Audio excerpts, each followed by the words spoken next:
يوم ميمتي قالت لكم اخرجوا من روتين اللحم والعيد وطيبوا حاجة أخرى، وودتكم بوصفة سردينة محشية بالبطاطا. قولوا لنا انتم منين وتعملوها ولا؟ قصينا بصل ومعدنوس، رفسنا البطاطا المصموطة، زدناها كركم وكروية وطرف ملح وطرف فلفل أحمر، والسردينة بعد ما نحينا لها سلسولها فوحناها كمون وكروية وملح. اكتبوا لنا في كومنتات كنت تحبوا نوريكم الطريقة الكاملة كيفاش نحيو السلسول متاع السردينة. ممكن شهيتها بوكا شهينا فيه.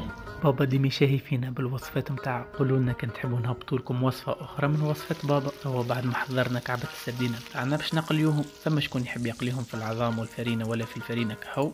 أني الحقيقة نحبهم ما غير حتى شيء، منظرها وحده يشهي. توا باش نتعداو للبنة الأخرى مع السردينة. حضرنا لكم كسكسي صيفي دياري بالخضرة، بالحق شيء يعمل 66 كيف، سيرتو مع فلفل ملاحي دياري من يدين ميمتي وفول من الثانية ديريكت. بالحق نودكم ولا نشاهيكم. تنساوش كان عجبكم محتواي أني وميمتي تبعونا على القنوات الكليكية على خاطر